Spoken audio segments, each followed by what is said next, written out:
إلا الله وحده لا شريك له وأشهد أن سيدنا ومولانا محمدا عبده ورسوله صلى الله تبارك وتعالى عليه وعلى آله وأصحابه وذرياته أجمعين. أما بعد، فعن حذيفة بن اليمان رضي الله تعالى عنه قال: سمعت رسول الله صلى الله تعالى عليه وسلم: تعرض الفتن على القلوب كالحصير عودا عودا، فأي قلب أشربها نكت فيه نكتة سوداء،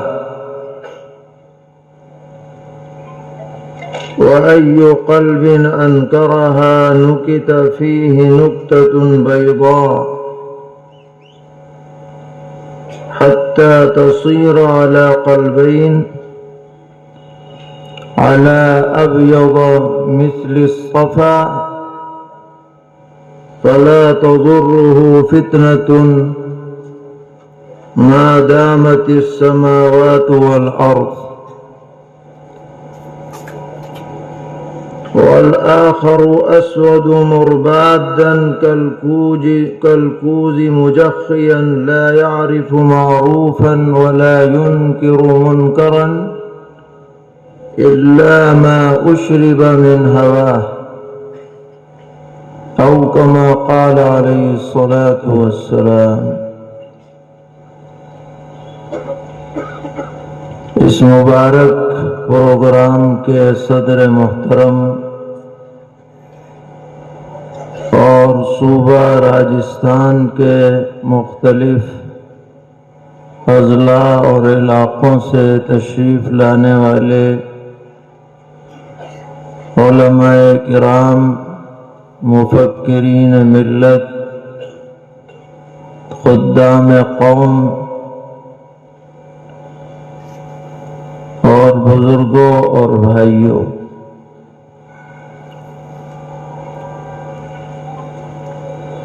بہت شکر کا موقع ہے کہ اللہ تعالی نے وقت کی ایک اہم ضرورت کی تکمیل کرتے ہوئے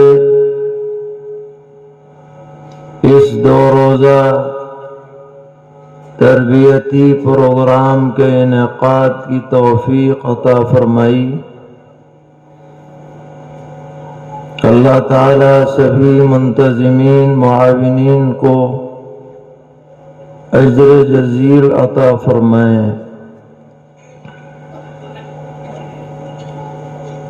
آپ نے 2 دن کے اندر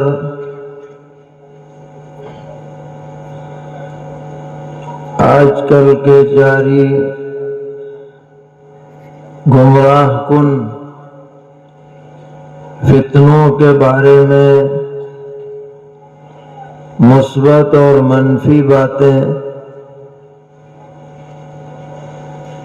پوری دل جمعی کے ساتھ سنی ہیں، اور کچھ لٹریچر بھی آپ کی خدمت میں پیش کیا گیا ہے۔ حضرت والد صاحب رحمت اللہ علیہ اس کا بہت اہتمام فرماتے تھے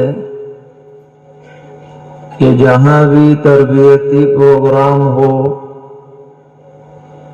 تو موضوع سے متعلق لٹریچر ضرور دیا جائے۔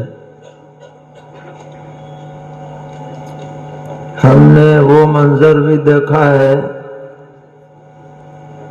کہ حضرت بنڈلوں میں باندھ کر خود اپنے ساتھ ٹرین میں، بسوں میں لے کر ایسے مقامات پر تشریف لے جاتے تھے اور فرماتے تھے کہ بسا اوقات سنی ہوئی باتیں ذہن میں نہیں رہتی، لیکن اگر یہ لٹریچر کمرے میں موجود ہے، گھر میں موجود ہے، تو جب ضرورت پڑے گی آدمی اس کا مطالعہ کر کے کام چلا سکتا ہے۔ اور اس کے علاوہ بھی ہم آپ سے یہ گزارش کریں گے کہ سبھی علماء اور خاص طور پر ائمہ حضرات دارالعلوم دیوبند میں جو فرق باطلہ کی تردید میں محاضرات شائع ہوئے ہیں، ان کا سیٹ ملتا ہے، رد قادیانیت پر، رد عیسائیت پر، رد شیعیت پر، ہندوازم کے بارے میں، اور وہ جو محاضرات ہیں وہ ضروری معلومات پر مشتمل ہیں۔ جو ہمارے فضلاء ہیں وہ تو سن بھی چکے ہوں گے، جو دارالعلوم کے فضلاء ہیں، اہتمام کے ساتھ، لیکن اس دور میں الگ الگ محاضرہ دیا جاتا ہے، کچھ رہتا ہے، کچھ گم ہو جاتا ہے، لیکن آپ اس کا سیٹ حاصل کریں، آپ کے پاس رہے گا تو کبھی بھی آپ اس سے فائدہ اٹھا سکتے ہیں۔ کوئی بحث کرنے والا سامنے آ جائے تو آپ مطالعہ کر کے اس کا جواب دے سکتے ہیں۔ تو یہ تربیتی پروگرام اپنی جگہ ہے، ان سے ایک جذبہ پیدا ہوتا ہے، غفلت دور ہوتی ہے، ذمہ داری کا احساس ہوتا ہے، لیکن اپنے طور پر بھی ہمیں تیاری کرتے رہنا چاہیے۔ اور یہ ایسا میدان ہے کہ آپ محض لفاظی کر کے سامنے والے کو مطمئن نہیں کر سکتے۔ کیا آپ اچھی طرح سے تقریر کر لیں، زور سے آپ اپنی بات کہہ دیں، صرف اس سے کام نہیں چلے گا۔ آپ کے پاس مواد ہونا چاہیے، ان کی بات کا ایسا توڑ ہونا چاہیے کہ وہ لاجواب ہو جائیں۔ عوام میں اگر وہ کوئی تشکیک پیدا کریں تو آپ کے پاس تشکیک دور کرنے کی صلاحیت ہونی چاہیے، تیاری ہونی چاہیے۔ تو اگر ہم اپنا مطالعہ جاری رکھیں گے اور اپنے پاس مواد فراہم کریں گے تو انشاءاللہ ہم اس میں کامیاب ہوں گے اور اپنی ذمہ داری پوری کر پائیں گے۔ اس وقت آپ کے سامنے مسلم شریف کی ایک روایت پیش کی گئی ہے، اور یہی جی چاہتا ہے کہ اس روایت کا ترجمہ اور اس کی کچھ تشریح آپ کے سامنے عرض کر دی جائے۔ سیدنا حضرت حذیفہ ابن الیمان رضی اللہ تعالی عنہ بڑے جلیل القدر صحابہ میں سے ہیں، اور وہ رازدار نبوت کہلاتے ہیں۔ فرماتے ہیں کہ دیگر صحابہ رضی اللہ تعالی عنہم دین ایمان اعمال کی باتیں پوچھا کرتے تھے، اور میں پیغمبر علیہ السلام سے آئندہ آنے والے فتنوں کے بارے میں پوچھا کرتا تھا۔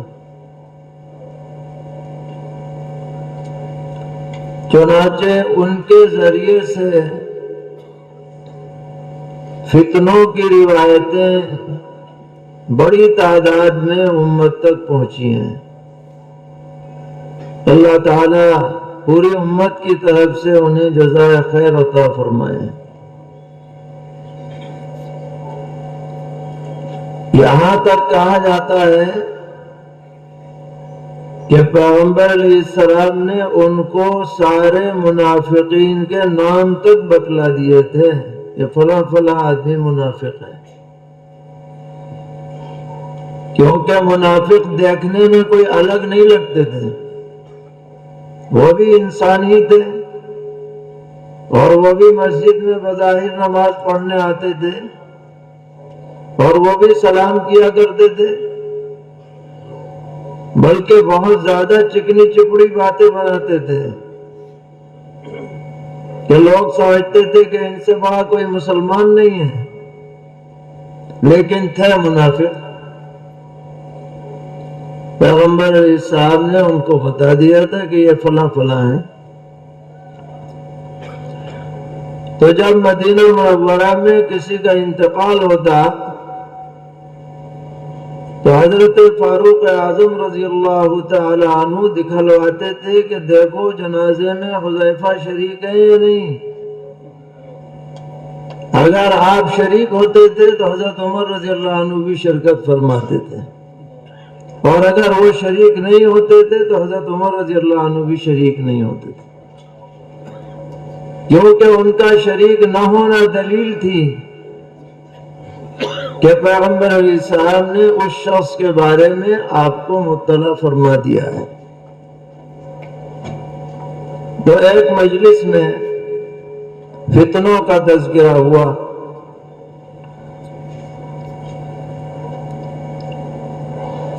تو سیدنا حضرت حذیفہ رضی اللہ تعالی عنہ نے یہ حدیث سنائی،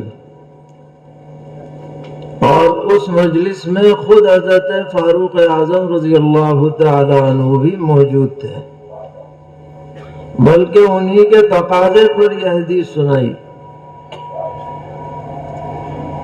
فرمایا کہ میں نے نبی اکرم علیہ الصلوۃ والسلام سے سنا ہے کہ تعرض الفتن علی القلوب کالحصیر عودا عودا، کہ لوگوں کے دلوں پر فتنے پیش کیے جائیں گے، اور وہ ایسے لگاتار ہوں گے جیسے کہ چٹائی اس کی تیلیاں ایک کے بعد ایک بلا فصل بنی جاتی ہیں، کالحصیر عودا عودا۔ شارحین فرماتے ہیں کہ یہ مثال دی گئی ہے عرب کے اندر چٹائی بننے والوں کے طرز عمل کی، کہ ایک تیلی لگاتے تھے، دوسری پر ہاتھ، پھر وہ لگائی، پھر دوسری پر ہاتھ، رکتا نہیں تھا ہاتھ۔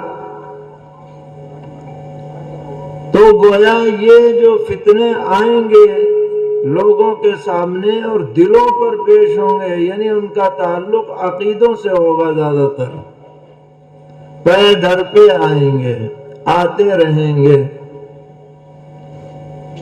اور ایک روایت میں عودن عودن، پلٹ پلٹ کر آئیں گے، اور ایک روایت میں عوزن عوزن، یعنی اللہ کی پناہ، اللہ کی پناہ۔ اس سے پتہ چلا کہ امت میں برابر ایمان اور عقیدوں کے بارے میں فتنے رونما ہوتے رہیں گے۔ نبی اکرم علیہ الصلوۃ والسلام نے امت کو متنبع فرمایا ہے کہ ہوشیار رہو، اطمینان کے ساتھ مت بیٹھ جانا، بلکہ ہمیشہ فکر مند رہنا کہ ہم یا ہماری نسلیں یا ہمارے بھائی یا ہمارا معاشرہ ان پے در پہ آنے والے فتنوں سے متاثر نہ ہو جائے۔ پیغمبر علیہ السلام نے ہمیں متنبع فرمایا ہے۔ اس کے بعد فرمایا کہ جس شخص کے دل میں یہ فتنہ اپنی جگہ بنا لے گا،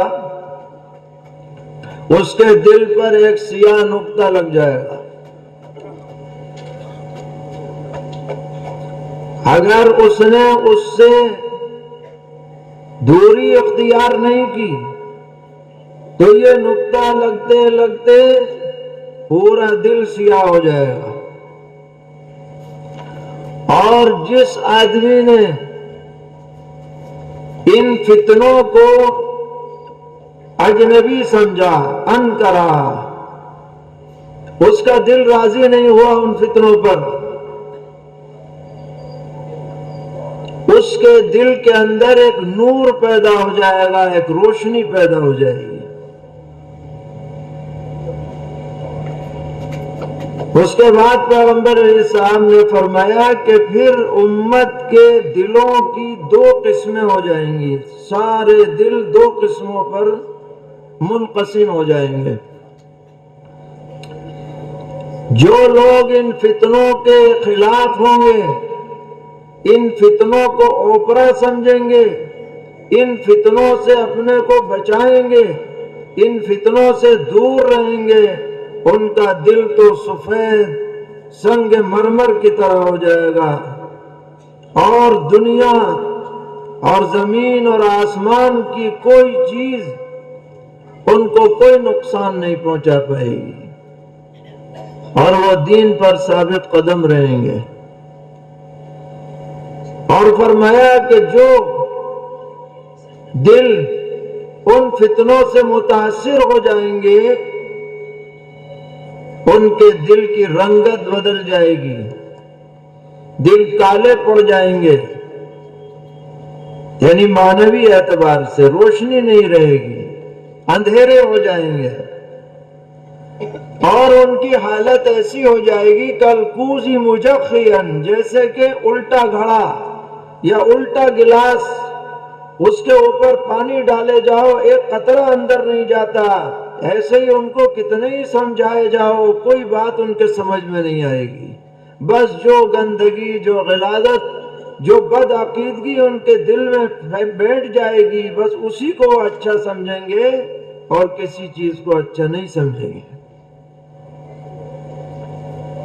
آج امت کی یہ ذمہ داری ہے، علماء کی یہ ذمہ داری ہے، ائمہ کی یہ ذمہ داری ہے کہ وہ ان دلوں کو روشن بنانے پر محنت کریں، اور جو گندگی آ رہی ہے، جو ظلمتیں آ رہی ہیں، جو تاریکیاں آ رہی ہیں، ان تاریکیوں سے امت کو بچانے کی فکر کریں۔ ابھی آپ کے سامنے بات آئی کہ ایمان کی کمی یہ سب سے بڑی کمی ہے۔ اگر آدمی اعمال میں کمی کر لے تو کبھی نہ کبھی نجات مل جائے گی، اللہ تعالیٰ درگزر فرما دیں گے۔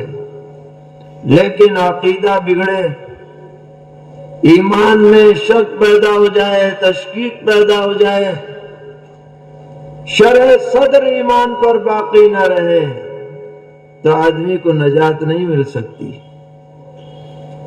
یہ شرح صدر کامل ہونا چاہیے، ہر طرح کی بد عقیدگی سے ہمارے بچوں کی، نئی نسل کی، خواتین کی، نوجوانوں کی حفاظت ہونی چاہیے۔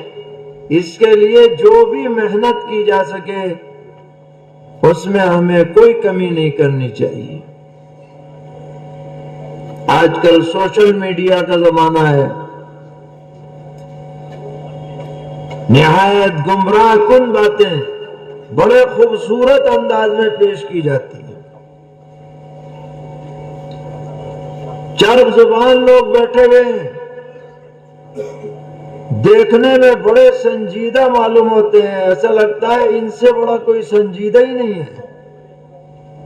باتیں بڑے سلیقے سے پیش کرتے ہیں لیکن وہ زہر میں بھجی ہوئی ہوتی ہیں. اگر ہم ان کو پہلے سے صحیح طرح تربیت نہیں دیں گے اور صحیح باتیں ان تک نہیں پہنچائیں گے تو وہ ان چیزوں سے متاثر ہوتے رہیں گے اور ہو رہے ہیں. اس لیے مسلسل برابر اور جیسے بھی ہو سکے اچھے سے اچھے انداز میں اپنی محنتوں کو جاری رکھنا چاہیے اور کبھی بھی اس سے غافل نہیں ہونا چاہیے. جو بھی جدید فتنہ رونما ہوتا ہے اس کی اصل بنیاد آپ دیکھیں گے علماء سے دور کرنے پر ہوتی ہے. چاہے وہ مرزا قادیانی ہو، اس نے تو علماء کو اتنی گالیاں دی ہیں کہ علمان الحفیظ. باقاعدہ ایک کتاب چھپی ہوئی ہے مولانا نور محمد ٹانوی رحمۃ اللہ علیہ کی، آپ پڑھیے گا اسے، مغلظات مرزا، دعوی نبوت کا. اور زبان ایسی ہے کہ آدمی کان پہ ہاتھ رکھ لے. بازاری زبان، ماں بہن کی گالیاں اشعار میں دے رکھی ہے اس نے. نبوت کا دعویٰ، قصیدے لکھے ہیں گالیوں کے. حضرت مولانا منظور چنیوٹی صاحب رحمۃ اللہ علیہ فرمایا کرتے تھے کہ اس کے جھوٹے ہونے کی سب سے بڑی دلیلوں میں سے ایک دلیل یہ بھی ہے کہ یہ شاعر ہے اور گالیوں کا شاعر ہے. قرآن کہتا ہے وَمَا عَلَّمْنَاهُ الشِّعْرَ وَمَا يَنبَغِي لَهُ، کیا ہم نے حضور کو شعر نہیں سکھلایا اور یہ شعر آپ کی شان کے لائق بھی نہیں ہے. یہ قرآن کہہ رہا ہے اور یہ نبوت کا دعوے دار ہے نعوذ باللہ، اور شعر بھی کہہ رہا ہے تو گالیوں کے شعر کہہ رہا ہے. لوگوں کو بتانا چاہیے کہ جو لوگ مصلح ہوتے ہیں، ریفارمر ہوتے ہیں، وہ تو لوگوں کو گالیوں سے روکتے ہیں اور آپ گالیاں دے رہے ہیں، اور ایسی سڑی سڑی گالیاں کہ بس کوئی شریف آدمی ایسی گالیاں نہیں دے سکتا. اور اتنا بے ادب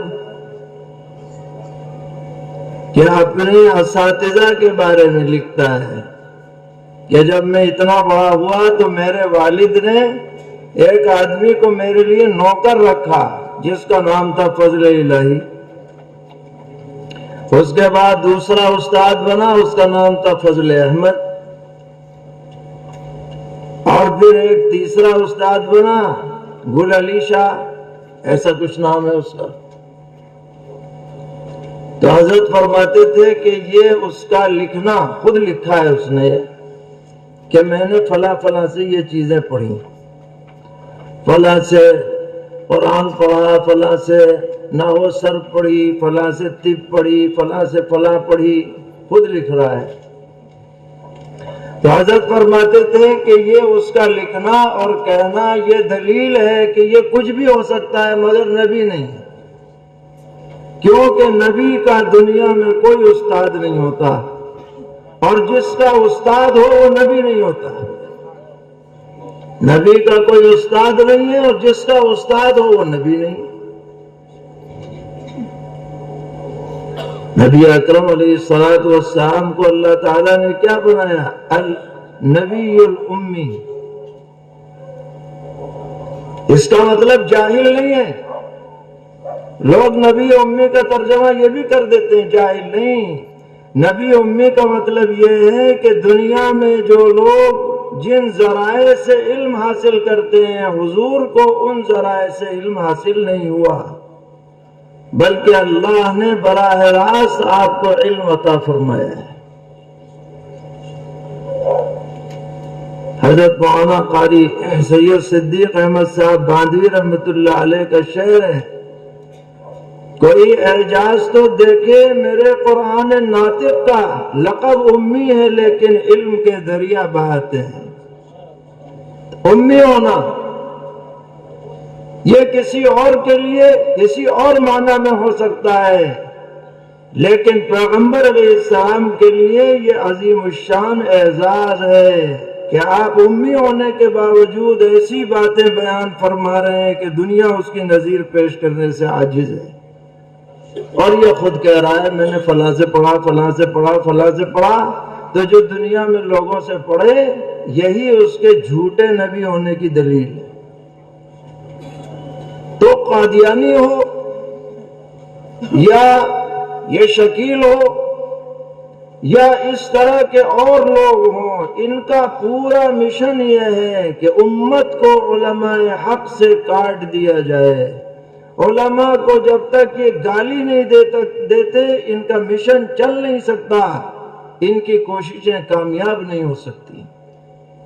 ایسے میں ہماری ذمہ داری ہے کہ ہم امت کو سنبھالنے کی فکر کریں اور بچپن سے کریں۔ مکاتب پر پوری توجہ ہونی چاہیے۔ بڑے ہونے کے بعد ذہن بنانا مشکل ہوتا ہے، کیونکہ ایک ذہن بن چکا ہوتا ہے، اور بچپن میں ذہن صاف ہوتا ہے۔ اگر اس وقت اس کے ذہن میں شرک کی خرابی بٹھا دی جائے اور توحید کا بیج ڈال دیا جائے اور ختم نبوت اور پیغمبر علیہ السلام کے خاتم النبیین ہونے کی بات جاگزیں کر دی جائے، تو جس بچے کو بچپن میں یہ باتیں گھول کے پلا دی جائیں گی انشاءاللہ بڑے ہونے کے بعد کوئی اس کے اوپر غلط اثر نہیں ڈال پائے گا۔ یہ جتنی بھی تحریکات کامیاب ہوتی ہیں ان کی اصل وجہ لا علمی ہے، جہالت ہے، صحیح بات کا لوگوں تک نہیں پہنچ پانا ہے۔ بچپن سے اس کی فکر کی جائے، لوگوں کو باتیں بتلائی جائیں، عقیدوں کو درست کیا جائے، جو بھی اس کی شکل ہو سکتی ہو اس کو اپنانے میں ہم دریغ نہ کریں، یہ ہم سب کی ذمہ داری ہے۔ نبی اکرم علیہ الصلوۃ والسلام نے احادیث شریفہ میں ارشاد فرمایا ہے کہ وہ امت کیسے ہلاک ہو سکتی ہے جس کے شروع میں میں ہوں، بیچ میں مہدی ہیں، آخر میں عیسیٰ علیہ السلام ہے۔ اس سے آپ نے یہ بتلا دیا کہ امت کبھی بھی رہنماؤں سے خالی نہیں رہے گی۔ نبی اکرم علیہ الصلوۃ والسلام سلسلہ نبوت کے خاتم ہیں، اور حضرت امام مہدی حضرت سیدنا مہدی محمد ابن عبداللہ الحسنی المدنی یہ سید المجددین ہے۔ نبوت تو ختم ہو گئی پیغمبر علیہ السلام پر، تجدید باقی ہے، مجددیت باقی ہے، اور اس مجددیت کی تکمیل کریں گے حضرت مہدی، اور سیدنا حضرت عیسیٰ علی نبینا علیہ الصلوۃ والسلام جو اس وقت قطعی یقینی طور پر آسمان پر زندہ تشریف فرما ہیں، وہ نبی اکرم علیہ السلام کی نیابت میں دجال سے مقابلے کے لیے تشریف لائیں گے۔ حضرت مولانا شبیر احمد صاحب عثمانی رحمت اللہ علیہ نے لکھا ہے کہ دجال سب سے بڑا فتنہ ضلالت ہے، نہ اس سے پہلے اتنا بڑا فتنہ ہوا نہ اس کے بعد ہوگا، اور پیغمبر علیہ السلام کی نبوت سرچشمہ ہدایت ہے۔ ہونا یہ چاہیے تھا کہ خود پیغمبر علیہ السلام دجال کا مقابلہ فرماتے، لیکن اللہ تعالیٰ نے آپ کی ذات عالی کو اس سے بڑھ کر سمجھا کہ آپ خود مقابلہ کریں۔ اب کون کرے؟ تو انبیاء بنی اسرائیل کے خاتم کو زندہ رکھا گیا کہ حضور کی نیابت میں دجال سے مقابلہ کریں گے اور تشریف لائیں گے اور دمشق میں نازل ہوں گے اور دجال کا تیا پاچا کریں گے، اور یہ جتنے یہودی سر اٹھا رہے ہیں نا، ان سب کا بھی تیا پاچا ہوگا، کوئی بچے گا نہیں۔ اللہ نے انتظام کر دیا کہ سب ایک جگہ اکٹھے ہو جاؤ، ورنہ یہ دنیا میں بکھرے ہوئے تھے، اب یہ رفتہ رفتہ ایک ہی جگہ اکٹھے ہو رہے ہیں تاکہ نپٹانے میں سہولت رہے انشاءاللہ۔ حدیث میں ہے کہ کوئی چیز انہیں پناہ نہ دے گی، نہ پتھر، نہ درخت، نہ دیوار، کوئی چیز نہیں، بول دے گی کہ یہاں بیٹھا ہوا ہے۔ یہ تین شخصیات ہیں امت میں، ان تینوں کا بر صغیر سے کوئی تعلق نہیں، ان تینوں کا بر صغیر سے کوئی تعلق نہیں۔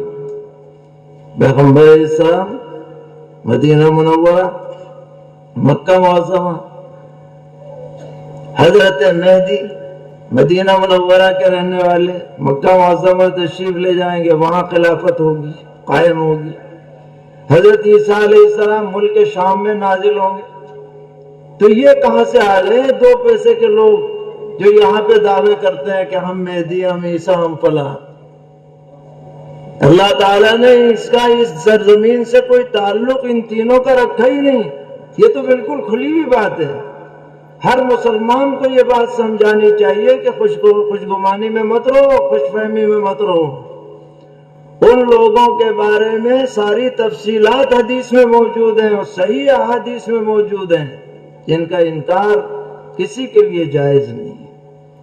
یہ موٹی موٹی باتیں ہمارے عام جلسوں میں، تقریروں میں، جمعے کے بیانات میں لوگوں کے کان میں اگر پڑتی رہیں گی تو کوئی ان کے خلاف باتیں جا کر کے اگر کہے گا، چاہے عورتوں سے کہے چاہے مردوں سے کہے، تو وہ لوگ خود اس کی تردید کریں گے کہ نہیں صاحب ایسی بات نہیں ہے، ہم تو مولانا سے یہ سن کے آئے ہیں۔ اور اگر کوئی بات کان میں پڑے گی نہیں تو کوئی بھی انہیں سمجھا سکتا ہے۔ تو یہ تسلسل رہنا چاہیے۔ اللہ تعالیٰ آپ حضرات کی اس محنت کو قبول فرمائیں، اس پروگرام کو قبولیت سے سرفراز فرمائیں، ہر طرح کے شرور سے محفوظ رکھیں۔ وصلی اللہ تعالی علی خیر خلقہ محمد وعلی آلہ واصحابہ وذریاتہ اجمعین۔